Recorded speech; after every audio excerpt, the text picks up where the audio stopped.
Olá pessoal, a indicação de leitura deste sábado é Os 11, de Felipe Recondo e Luiz Weber.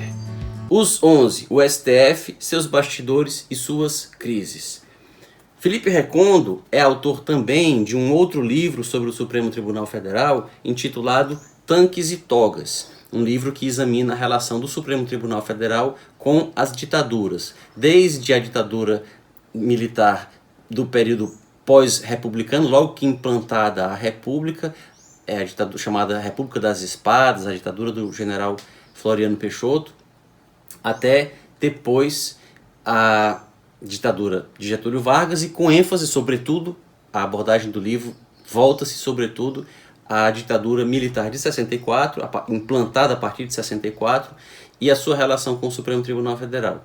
Neste livro, Os 11, a história é como que continuada. Enquanto Tanques e Togas, a história do Supremo é contada e o livro termina com o Supremo Tribunal Federal na Constituição de 88 e os momentos iniciais de implantação do Supremo e as primeiras transformações que ele começou a sofrer em virtude da nova ordem constitucional, neste, Os 11, o livro trata do Supremo Tribunal Federal hoje. É uma abordagem bastante interessante, porque temos aqui uma abordagem jornalística, não se trata de uma abordagem feita à luz do direito constitucional, que examine o Supremo enquanto órgão, as suas competências, que disseque os artigos 102, 103 da Constituição, que trate das atribuições que os ministros devem ter. Enfim, não é uma obra jurídica, feita à luz do direito positivo, tratando o Supremo como desenhado na Constituição. Trata-se de uma obra jornalística que trata o Supremo como ele é, e não propriamente o Supremo, mas, como o livro diz, os 11 integrantes do Supremo. E é algo que nós assistimos muito nos dias de hoje. Nós não vemos mais o Supremo como um corpo uniforme, mas vemos, na verdade, 11 Supremos, ou 11 ministros, que cada um, à sua maneira, quer imprimir ao Supremo Tribunal Federal o seu entendimento, a sua personalidade ou a sua marca.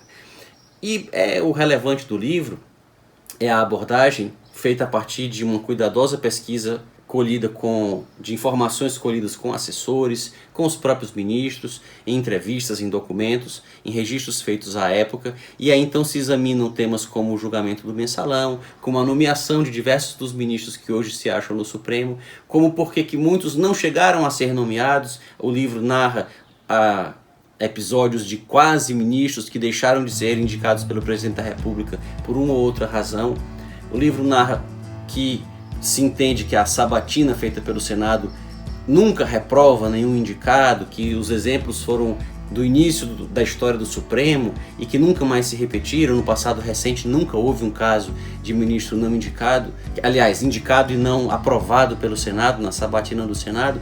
E o livro mostra por que isso acontece, que na verdade a sabatina acontece antes, os bastidores acontecem antes, e o presidente da República, ou a presidente da República, só indica aquele que já sabe que será aprovado, o que não significa que outros que seriam indicados não já tenham sido reprovados nessa etapa secreta e que é feita nos bastidores, que não é transparente e é feita nos bastidores, com as pessoas mais influentes, com senadores, com os próprios ministros do Supremo, que eventualmente vetam um ou outro candidato. Então, o livro nos ajuda a entender o Supremo Tribunal Federal, como ele de fato funciona.